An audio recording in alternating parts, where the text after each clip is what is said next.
agradecer a todos que nos acompanham por todos os canais da internet, especialmente o nosso canal do YouTube, estão acompanhando de vários pontos do mundo. Um abraço afetuoso a todos. Se você tiver a curiosidade de consultar aqueles livros que antecederam a codificação espírita, a obra monumental de Allan Kardec, você vai perceber no capítulo 1 do Evangelho segundo o Espiritismo, e Kardec, de maneira muito sábia, sob a inspiração dos espíritos superiores, deixa claro que o Espiritismo não vem destruir a lei. E lá no primeiro capítulo, ele explica, como sempre, como grande educador que é, os laços que unem a terceira com a segunda revelação e com a primeira revelação, mostrando que toda a obra da espiritualidade superior é obra de planejamento no curso dos milênios. Portanto, não se ergue um edifício começando pelo telhado. Precisamos compreender que a educação do espírito humano no monoteísmo, na religiosidade e na espiritualidade começa já na infância da humanidade. Numa sequência de missionários que trabalham a primeira revelação, depois a vinda do próprio mestre, o governador espiritual do orbe, com uma sequência também de missionários que consolidam os aspectos da segunda revelação e, por fim, o momento em que vivemos de consolidação da terceira revelação. Isso é fato. Isso nós sabemos. No entanto, ao contrário de outras tradições de espiritualidade e religiosidade, todas elas merecedoras do nosso maior respeito, é difícil você encontrar em algum livro da Bíblia, seja do Novo Testamento, do Antigo Testamento, alguma referência a uma vivência espiritual que afaste a criatura do seu cotidiano. É desconcertante, vamos confessar, você ler a história, por exemplo, de Abraão, do próprio Moisés, de um Simão Pedro, de um Levi, do próprio Saulo, e constatar que essas pessoas tiveram as vidas mais comuns que uma pessoa pode ter. E na linguagem cheia de símbolos, na linguagem lúdica do texto bíblico, Deus, a todo momento, se intromete nos menores detalhes da vida das pessoas. E a gente fica, como se diz lá em Minas Gerais, com a pulga atrás da orelha. Que tipo de lição isso está querendo transmitir? Por exemplo, se você examina a vida do patriarca Abraão, você vai ver que o grande drama por ele vivido é o fato de que ele desejava um filho homem, tinha que ser homem, para dar continuidade aos negócios da família, à tradição familiar, porque, lembremos, estávamos numa sociedade patriarcal. E a esposa não conseguia engravidar. Ele já havia tido um filho com a escrava, com outras, mas com a esposa não tinha ainda um filho. E então, ao contrário do nosso imaginário, ele recebe a visita de 2 anjos. E como que a gente imagina, então, esses anjos? 2 pares de asa bem grande, uma roupa branca, vem numa nuvem branquinha, é assim? Não. Aparecem uns anjos de pé sujo, suado, barbado, porque não tinha gilete, com sede, cheio de poeira, e o Abraão visualiza aqueles 2 mensageiros, percebe que são mensageiros, porque anjo é um mensageiro, é alguém que traz uma notícia. Pede para eles entrarem, faz o ritual do acolhimento, a maneira certa de receber alguém. Por exemplo, em Minas Gerais, pelo menos no interior, a pessoa chega na sua casa, o que você faz? Antes de dar bom dia, quer um queijo, um café? Não é? Porque o mineiro ele tem que controlar o nível de queijo no sangue. Não pode baixar muito, senão ele tem algum problema, né? Então se oferece um café, um queijo, a pessoa senta na mesa, quer uma água. Naquele tempo antigo, o que você fazia? A pessoa chegava suada, num calor danado, no deserto, se oferecia uma água fresca para lavar os pés da pessoa, né? É aquele calor do deserto. Eu, por exemplo, estou enfrentando até um problema, que as pessoas estão ligando, dizendo assim, e aí, como é que está o calorzinho aí da Bahia? Estou procurando. Ainda não chegou, né? Então você coloca aqueles pés na água fresca e aquilo refrigera até o perispírito. Experimenta para você ver. Já com muito calor, você põe o pé numa bacia de água gelada, até o perispírito fica refrescado. Então ele recebeu ali os mensageiros e, claro, qual que era a angústia de Abraão? Já mais velho, na terceira idade, ou quarta, eu acho que quinta, prevendo já a sua desencarnação, queria um filho, e os mensageiros falaram, vai ter o filho. Vai ter o filho. Aí, Abraão, um homem sério, né? Deve ter baixado a cabeça, falando assim, vai ser difícil. Não tem ainda as técnicas de inseminação, né? Isso aí não chegou ainda. Deve ter pensado, não sei como é que vai ser isso. Mas engraçado são as mulheres, que elas são mais espontâneas, né? São bem mais espontâneas. E a Sara estava ouvindo de um cantinho, claro, né? Acho que chega 2 anjos em casa e a esposa não vai ficar prestando atenção na conversa, né? Então a esposa estava lá escondida, ouvindo tudo, sabendo o que eles estão conversando, né? E quando os anjos, né, lá, dizem que ele vai ter o filho, a Sara dá uma boa gargalhada. Mas ri com gosto, né? Eu não vou aqui entrar nos detalhes do casal, por que ela estava rindo. Eu não sei se ela olhou para o Abraão, olhou para ela. Bom, vamos pular essa parte. O certo é que ela deu uma boa gargalhada. Riu. E os mensageiros perceberam que ela estava espiando e ouvindo a conversa. E falou assim, você está rindo? Ela, não, achei engraçado, né?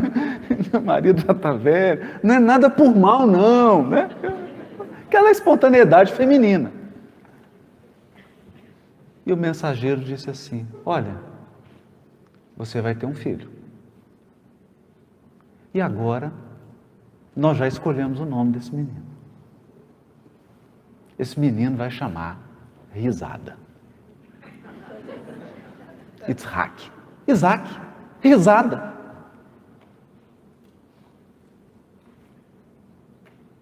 Então, você lê isso, né? E dá uma risada. E acha engraçado. Mas será que não tem alguma coisa por trás disso? Será que nessa história corriqueira, em que um casal já na quarta, quinta idade tem um filho, e o filho chama Risada, e esse filho é um dos patriarcas, será que não tem alguma coisa? Porque imaginem, nós poderíamos estar falando de um Abraão que foi para a montanha, ficou numa posição de lótus e meditou. Então uma luz o envolveu, e ele ficou 10 anos meditando, sem comer, sem tomar água, sem respirar. E teve uma revelação. Não tem isso. Não tem isso. As maiores lições que essas personagens bíblicas têm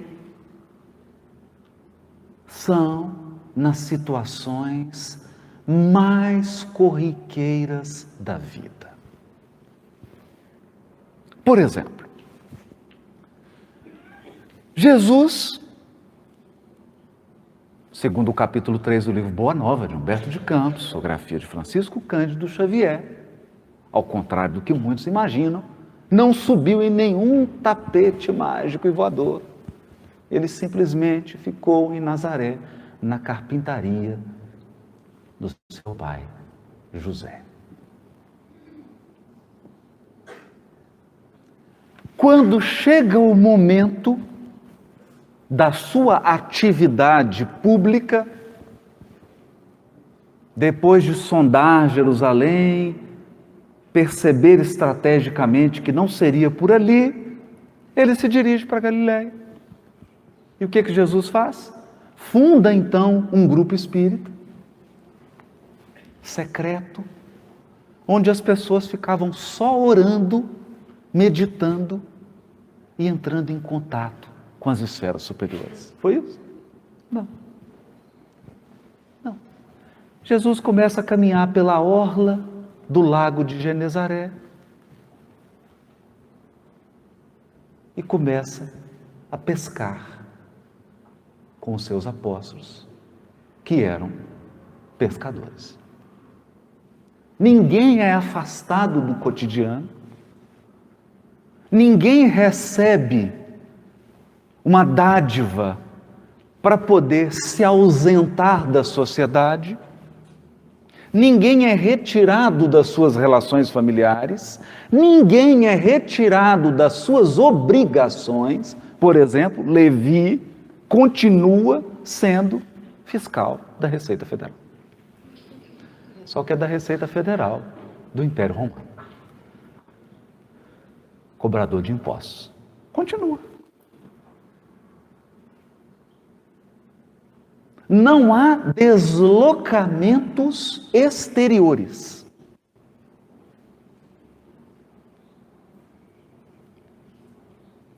Pescador acorda cedo, mas quando eles acordavam, Jesus já tinha acordado, já tinha subido ao monte, já tinha orado e já tinha voltado. E estava lá, pescando, andando, comendo. Por exemplo, Jesus encontra com Zaqueu. Percebe o inusitado e chama Zaqueu para uma conversa especial, para algo assim extraordinário? Não. Jesus se convida para almoçar na casa de Zaqueu. Almoçar.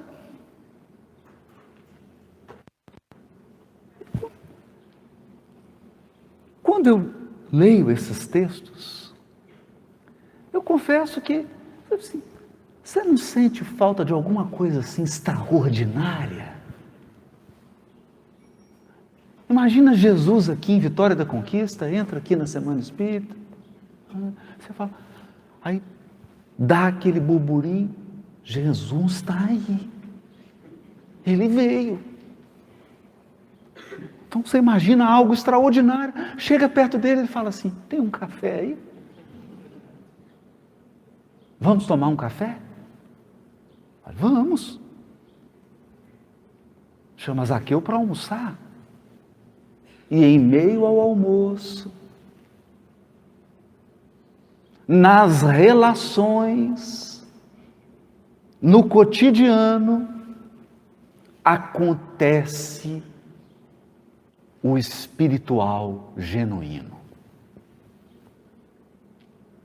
Então essa é a incógnita, esse é o elemento desconcertante que permeia a vida de todas as personagens bíblicas. E então, nós nos perguntamos, e na doutrina espírita? Você abre então o famoso capítulo Sede Perfeitos, que está no Evangelho segundo o Espiritismo. Você está imaginando agora que os Espíritos vão nos dizer o seguinte: esqueçam o corpo.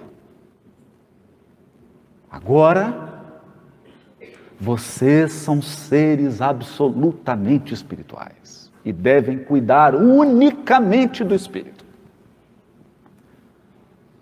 Então, agora, acordar às 5:30 da manhã, o café da manhã é uma prece e uma meditação. O almoço, água fluidificada. É bom, para um regime é bom, assim, de uma semana. É isso. Então, lá no capítulo Sede Perfeitos, nós pescamos um item. O item 10. Cujo título é O Homem no Mundo. O Homem no Mundo. Homem aqui, lembrando, no sentido de ser humano. Ser humano. A espécie humana. O ser humano no mundo. E aí você fala, mas coisa engraçada, né? Deixa eu ler essa mensagem. Um sentimento de piedade deve sempre animar o coração dos que se reúnem sob as vistas do Senhor e imploram a assistência dos bons espíritos.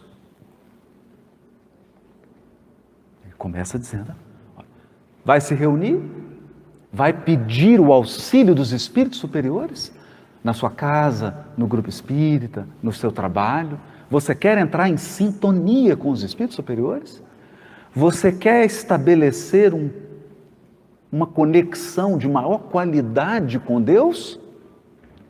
Então, primeira coisa que você precisa adotar, primeira providência, encher o coração de piedade. Piedade. Essa palavra esquecida nos dias de hoje. Que a pessoa piedosa é a pessoa, no mínimo, respeitosa, humilde, que sabe se colocar, não é? Que se resigna às forças e circunstâncias que estão acima das suas faculdades e das suas possibilidades. É aquele indivíduo que percebe que o mundo não se movimenta em razão do seu próprio capricho, que o mundo tem suas leis e suas regras, e nós que devemos nos adaptar a elas. O homem piedoso é o pescador. Ele não tenta controlar o mar, ele procura compreender o mar para interagir com o mar de uma maneira mais inteligente. Então ele sabe que maré alta, eu recuo. Maré baixa, eu saio para pescar. Ele sabe que o horário de pegar o peixe é de tantas horas. Então ele não briga. Ele não briga com o mar. Ele se adapta. Ele entende as regras. Então ele flui. Ele flui. Flui.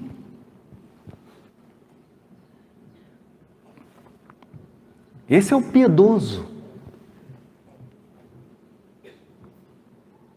Piedoso. Nós vamos falar sobre isso. Sobre o como as pessoas encarnadas hoje querem burlar leis da natureza, como, por exemplo, a necessidade de sono. Nosso organismo precisa dormir, precisa descansar. Precisa de água. Coisas simples. Coisas simples, que não observadas, podem se transformar em coisas complexas.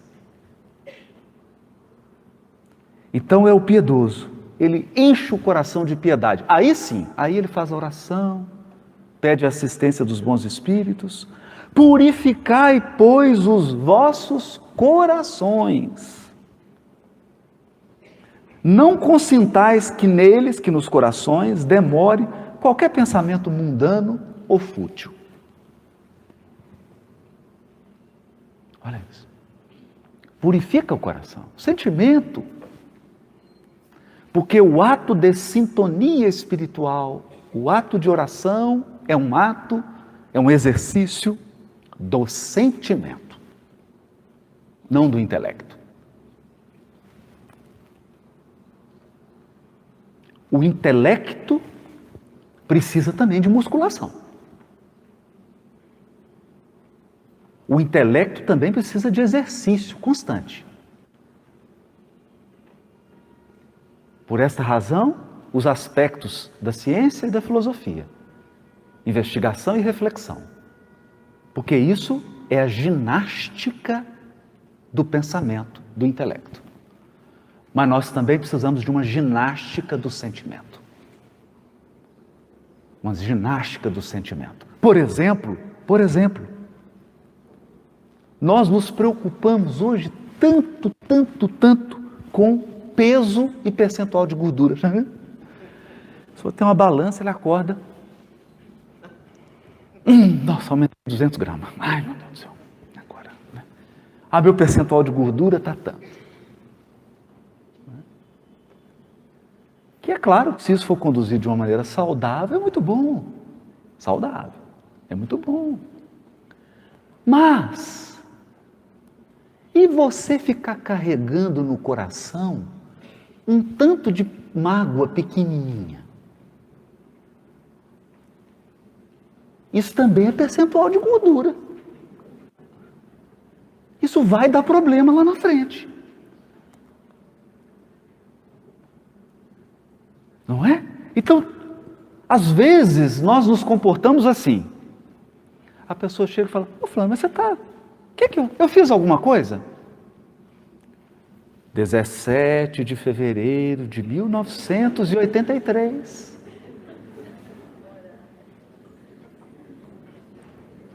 Eu pedi para você fazer aquilo para mim. Você não fez.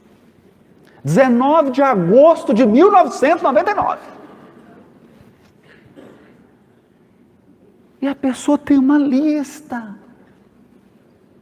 de pequeninas mágoas e ressentimentos que ela está guardando. E se os nossos aeroportos tivessem equipamentos para pesar a mágoa, o que ia dar de excesso de bagagem? E eu chegar e falar, ih, rapaz, você vai ter que deixar um pouco de mala para trás.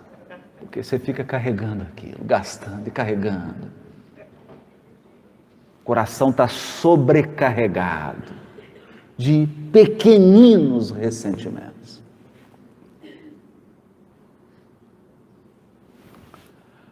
Passar por uma prova ou uma expiação é algo desafiador. Desafiador. Desafiador. E eu fico hoje pensando por quê? Não é tanto passar pela expiação ou pela prova. Que às vezes você passa bem. Nossa, meu Deus, passei. Tá uns roxos aqui. Estou bem andando ainda de muleta, mas consegui passar. O problema não é esse.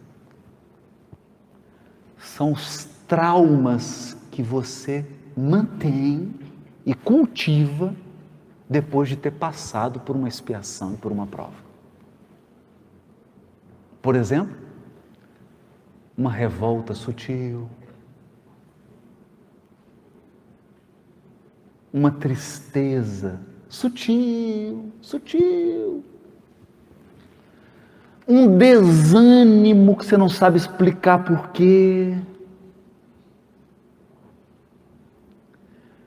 Então, ao longo do desenrolar da sua vida, vai juntando, porque é igual, é assim, você vai fazer lá um molho de tomate, né? Então você coloca lá o tomate, o salzinho, aí você coloca uma pitada de açúcar ou de bicarbonato. Para quê? Para diminuir a acidez do tomate. Não é assim? Para fazer o molho? Uma pitada. Então você vai assim, é uma pitadinha de tristeza, uma pitadinha de desânimo, uma pitadinha de revolta. Daqui a pouco, de pitadinha em pitadinha, o negócio já virou 3 quilos, 4, 5, 1 tonelada. E você agora já começa a perceber que é uma criatura amarga.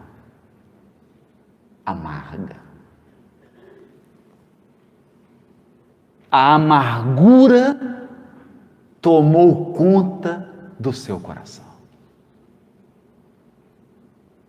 Amargura.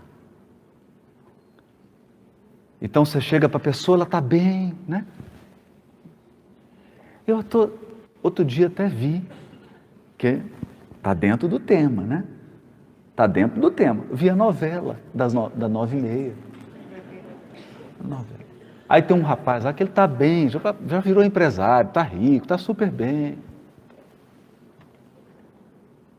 E a vida do sujeito é vingar das pessoas que fizeram ele triste quando ele era criança. Mas essa pessoa não tem nada de interessante para fazer? O rapaz está bonito, está com dinheiro, está bem, tem a empresa, não está querendo. Porque quando eu era criança, eu não tive isso. Então acumulou um tanto de amargura e se tornou amargo. Uma amargura que vem de pitadas. Pitadinha. É uma tristezazinha aqui, um ressentimento ali. Então os Espíritos dizem, purificai o coração. Vai para a prece, vai pedir o contato com os Espíritos superiores? Faz o seguinte,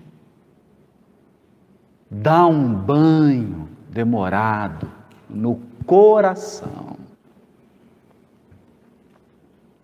Por quê? Você escova dente todo dia? Espero que sim. Tomara. Pelo menos uma vez no dia você passa um fio dental, se Deus quiser. Toma banho pelo menos uma vez no dia. Então, todo esse cuidado com um corpo que vai morrer. Que dirá os cuidados que o espírito, que o sentimento exige? Todo dia você tem que passar um fio dental. Escovar o dente do coração. Dar um banho. Para tirar pequenas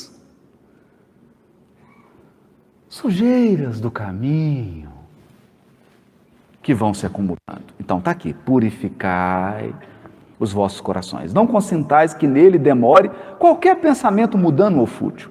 Elevai o vosso espírito àqueles por quem chamais, a fim de que, encontrando em vós as necessárias disposições, possam lançar em profusão a semente que é preciso germine em vossas almas e dê frutos de caridade e justiça. Então nós nos elevamos e aí ocorre a semeadura.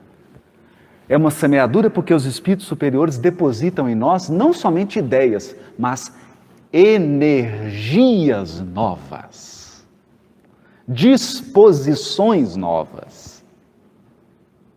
Você recebe uma espécie de soro espiritual. Pluga aqui, dá 2 soros. Você sai renovado, hidratado. Por quê? Porque ao longo das experiências de um dia, uma semana, um mês, você desidrata espiritualmente. Você fica desidratado. Porque não é fácil. Então, esse contato renova as nossas energias, né? Então, está vendo que a mensagem está caminhando aqui? Já entendi. Então, eu vou me afastar, vou ficar agora só orando. Aí o Espírito começa a dizer assim: não julgueis, todavia, que exortando-vos incessantemente à prece e à evocação mental, prece e evocação mental, pretendamos vivais uma vida mística, que vos conserve fora das leis da sociedade, onde estáis condenados a viver. Condenados.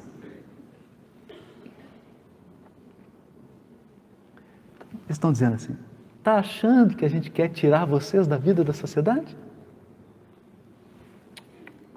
Não, Nino, não. Não.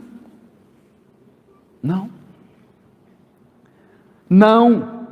Vivei como os homens da vossa época, como devem viver os homens. Sacrificai. Olha o verbo. Sacrificai as necessidades.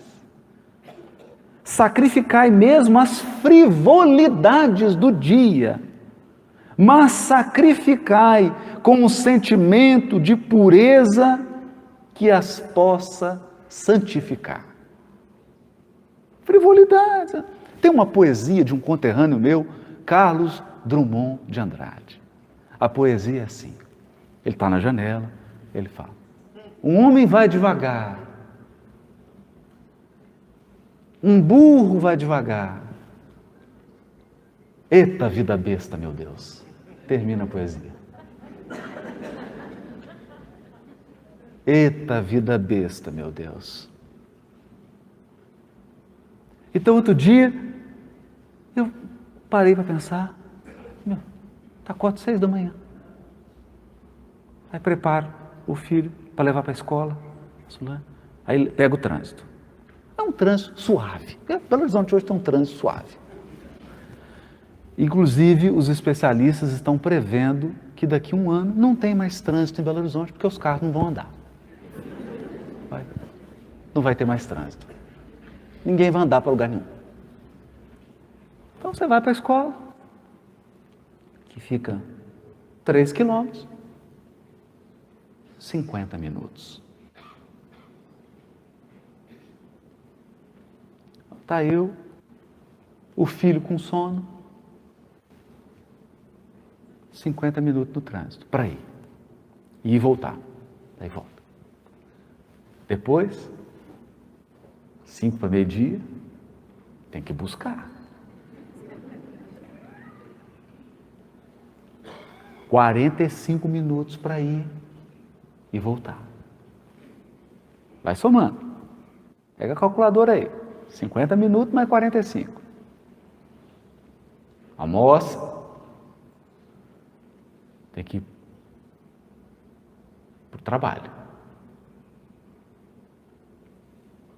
22 quilômetros. 1 hora para ir, 1 hora para voltar.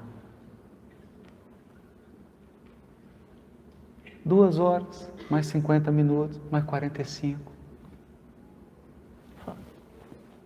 Outro dia eu estava lá na minha oração,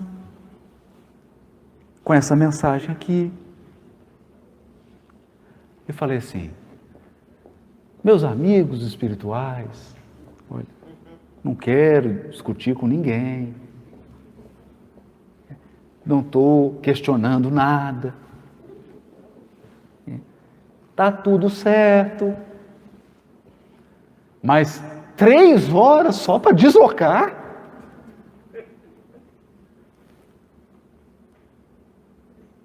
Qual que é o sentido disso? E aí eu reparei nesse verbo aqui, eu vou ler de novo. Sacrificai as necessidades, sacrificai mesmo as frivolidades do dia, mas sacrificai com um sentimento de pureza que as possa santificar.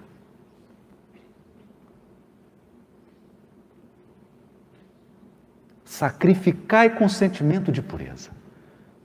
Sacrificar. Então, você não vai ser levado para um ambiente de espíritos puros, eles vão orar e vai cair pétalas de luz. Não, você vai ser colocado no trânsito.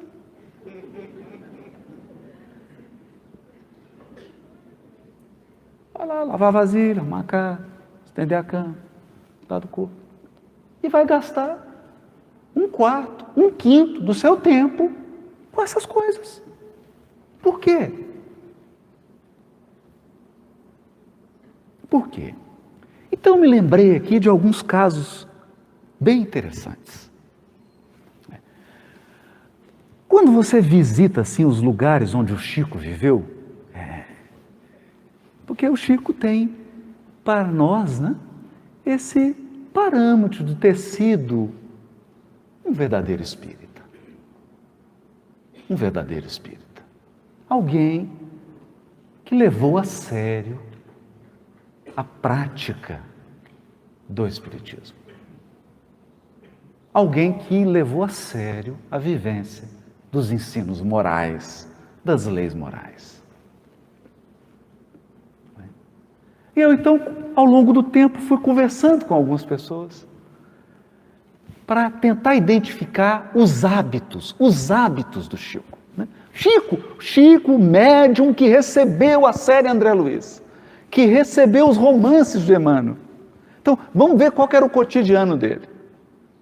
Acordava cedo.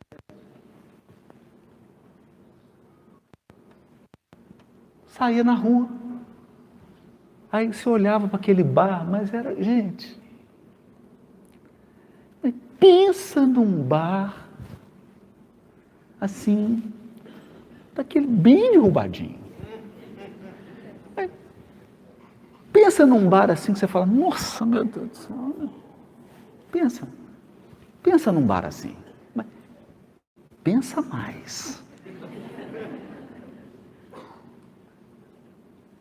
Era um bêbado caído aqui, era um outro lá tomando um café da manhã, que é uma cachaça. 6:30 da manhã.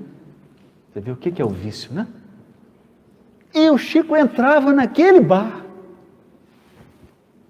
no balcão e pediu um café. Falou, não é possível. Não é possível. Então um dia passou uma senhora muito espiritualizada. Ao contrário do Chico, muito conectada com a espiritualidade superior, e falou assim, Chico, você num bar? Mas foi assim, sutil, falou com classe. Num bar? Porque aquela região você não fala bar, você fala bar. Aqui.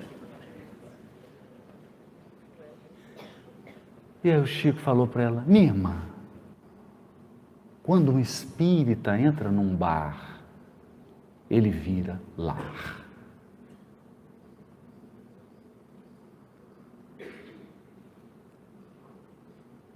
Lar.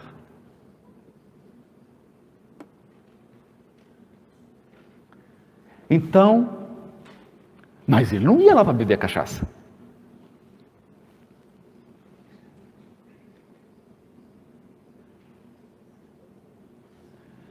Então a gente ia percebendo que muitos daqueles companheiros que haviam sucumbido ao vício começavam a procurar o Chico nas reuniões. Alguns sem a menor condição de melhorar nessa encarnação. Mas começava o processo da sementeira. E ele acolhia. E ele acolhia. Certa vez me contaram, fizeram uma reunião mediúnica, o Chico participando, reunião de desobsessão. Presta atenção, não é uma reunião mediúnica, é uma reunião de desobsessão para acolher e atender pessoas que estão num processo grave de obsessão. Entendido? Então nós estamos falando de pronto-socorro. Pronto-socorro. Então, se você abre um pronto-socorro, quem que você espera que vá ao pronto-socorro? Pessoas com saúde, não é? Chega lá a pessoa, o médico, ó, doutor, vim aqui te ver, bom dia, né? Mas o que você tem? Não tem nada.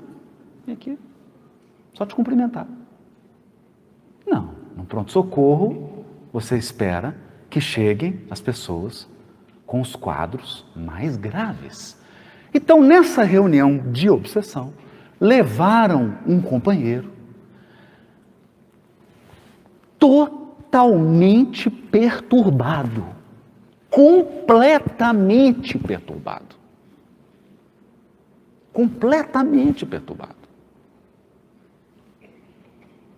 E colocaram o pobrezinho lá na reunião mediúnica, ao lado do Chico, porque eles iam fazer o tratamento. Então, faz a prece, concentra, Chico concentra. O companheiro tira um maço de cigarro, pega um cigarrinho, acende e começa a fumar na reunião mediúnica.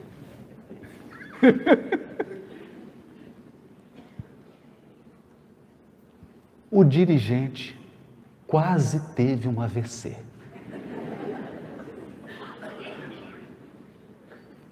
Porque é uma cena chocante, vamos combinar, não é? E ele chegou e falou, você está ficando louco? Está na reunião mediúnica e acende um cigarro do lado do Chico. Aí o Chico tirou a mãozinha, olhou para o dirigente, aquele olhar, né? Aí o dirigente já ficou em silêncio. E o Chico virou para o obsidiado. Estava obsidiado. Falou assim: ô meu irmão, pode soprar a fumaça em mim?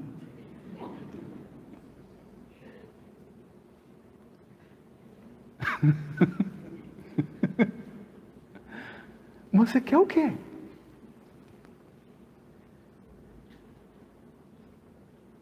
O que a gente espera? Imagina, você tem uma fratura exposta, chega no pronto-socorro, o médico fala: nossa, o osso saindo para fora? Nem não atendo. Mas doutor, o senhor é ortopedista? Não, não. Só atendo fratura sem ser exposta.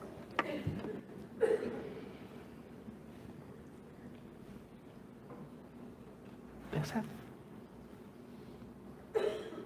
Então ali, companheiro, um indivíduo que estava tão tomado pela obsessão que já perdeu o senso da conveniência, virou inconveniente, um doente. E foi atendido, ele atendeu. E assim, as pessoas que o visitavam,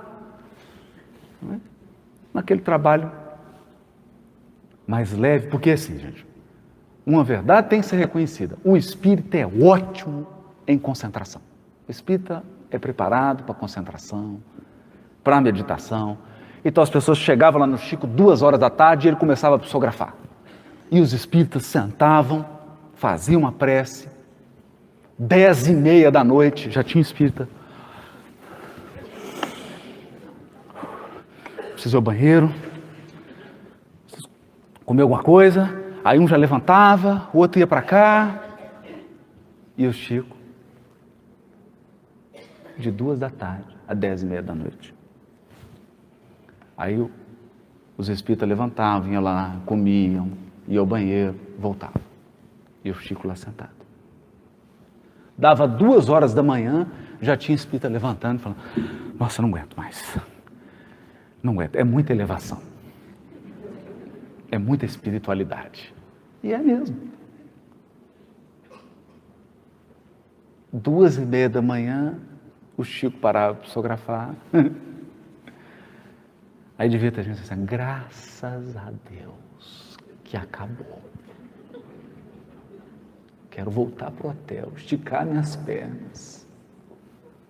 Aí o Chico ia ler as mensagens, uma por uma, entregar. 4h30 da manhã. Já tinha gente desdobrada. A pessoa já estava incorporando nela mesma. Ela só falava através de psicofonia no próprio corpo. E o Chico virava para os amigos: vamos tomar um café lá em casa? Vai dizer não, né? Todo mundo ia. Eu ia tomar um café. Ia tomar o café. Certa vez teve um evento, estava até o Herculano, quem conta isso é o Herculano Pires. Estava com os companheiros, foi desse jeitinho que eu contei aqui. 2 horas da tarde, era 4h30 da manhã, o povo estava tomando café e comendo um bolinho. E o Chico ali acolhendo. Quer dizer,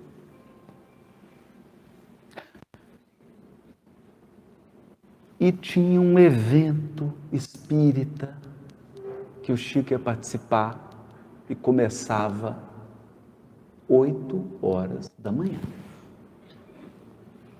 Isso já era umas 6h30. Aí todo mundo despediu. Aí o Chico despediu, disse que ia tomar um banho, descansar um pouco e iria ao evento. Claro, ele ia psicografar na mesa. E então, a pessoa virou para o Herculano e falou assim: eu acho que o Chico não vai não. Não vai não. A hora que ele tomar aquele banhozinho quente, que ele deitar na cama, só amanhã. O Herculano Pires virou para a pessoa e falou assim: você não conhece Chico Xavier. Você não conhece o Chico. Deu 8 horas da manhã, eles chegam lá, está lá o Chico na mesa. inteiro chegaram perto. Era cheiro de éter, cheiro de rosa, exalando dele. Então,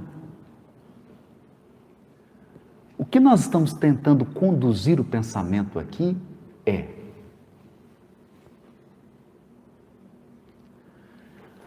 o cotidiano da encarnação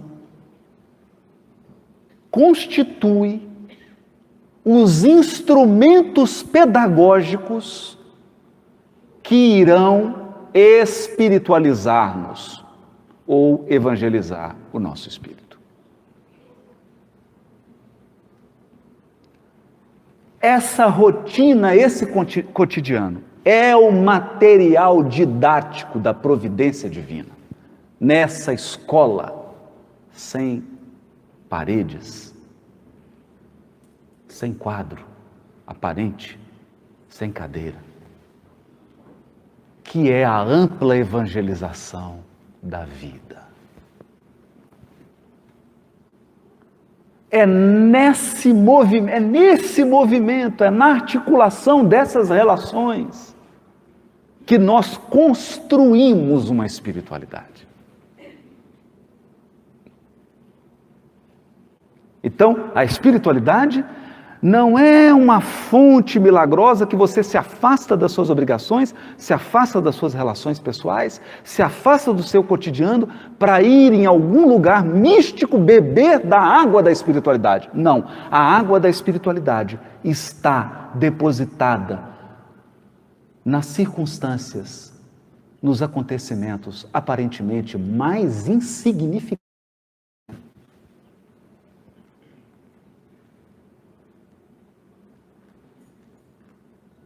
E talvez as lições mais grandiosas que você vai experimentar serão dadas nos fatos mais corriqueiros da sua vida.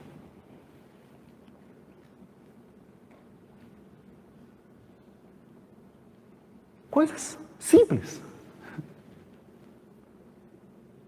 Coisas simples. Você irá perceber padrões de espiritualidade e padrões de ação da espiritualidade superior em coisas corriqueiras. Coisas corriqueiras. Então, por exemplo, já contei isso, mas é bom, né? É bom contar. Dirigindo, com meu filho, ele mal-humorado, que tinha acordado cedo, sentado do lado de cá. Eu não tão bem-humorado. Dirigindo, a pessoa dá uma fechada.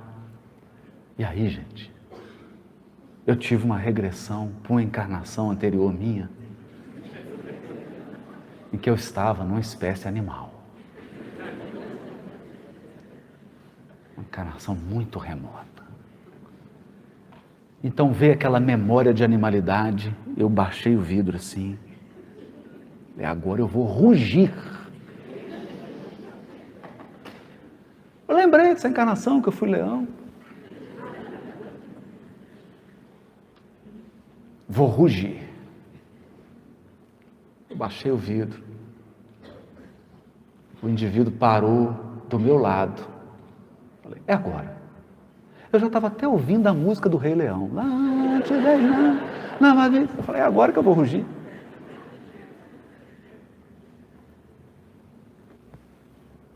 Meu filho estava meio assim, virou e falou assim, está nervoso, papai?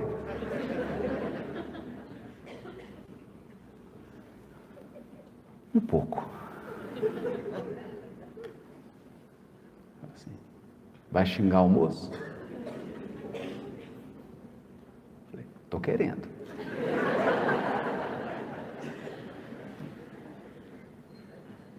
Aí olha para você ver o que é psicofonia, né? O que é psicofonia? Ele olhou para mim e falou assim, e se for uma pessoa que assiste suas palestras?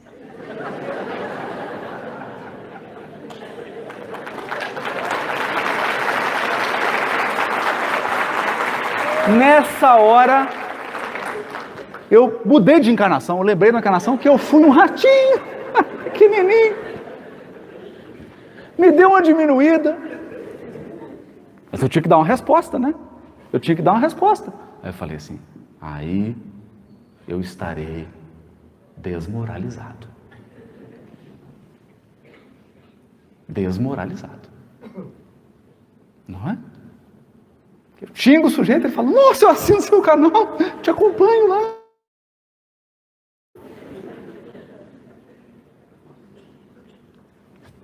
Então, a partir desse momento, eu comecei a ter uma dimensão dessa mensagem, o homem no mundo. O homem no mundo. E comecei a pensar, como que você toma café?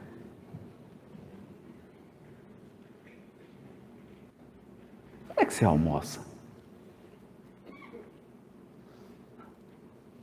Como é que você lida com essas questões assim, aparentemente sem importâncias?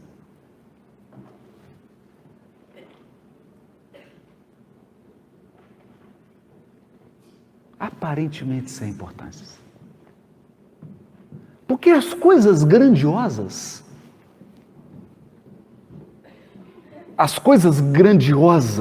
as ações extraordinárias de Deus se escondem nos fatos corriqueiros.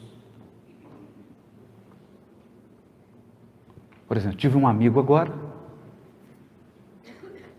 não estava com sobrepeso, não tinha nenhum sinal clínico indicando que ele tivesse uma situação de risco. Eu começo a sentir uma dorzinha assim no peito, um calor, assim, um cansaço. Vai para trabalhar, sente, o negócio está meio esquisito, não? Está estranho. Liga para uma pessoa que é cardiologista, espírita, amiga. Ela fala, vem para cá. Vem para cá agora. Ele tinha sofrido um infarto.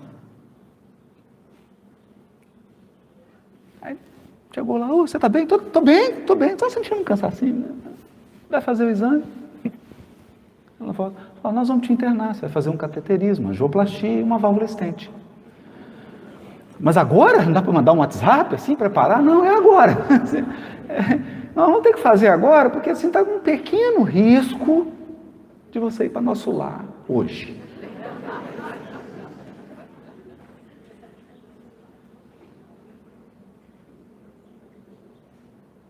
Então, providências são articuladas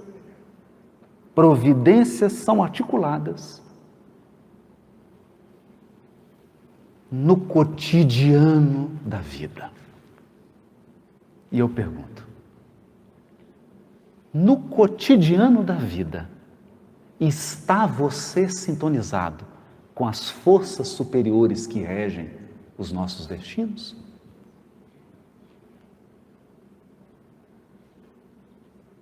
É você alguém com quem a espiritualidade superior pode contar? Ou você é parte do problema?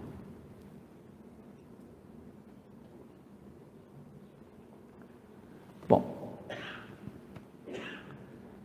nós vamos agora fazer uma oficina de cotidiano. Então vamos dar um intervalo até às 11, para que você vá ao banheiro com bastante espiritualidade. Tome um café com bastante espiritualidade. E daqui a pouco a gente volta para prosseguir nas nossas reflexões. Raramente tudo vai estar bom na sua vida. Então, quando você está com um pouquinho de dinheiro, você fica doente. Quando você está com um pouquinho de dinheiro, está com saúde, tem um problema na família. Quando a família está bem, acaba o dinheiro. Então a gente está sempre a ponto de Emmanuel dizer assim: superado um problema, espere outro.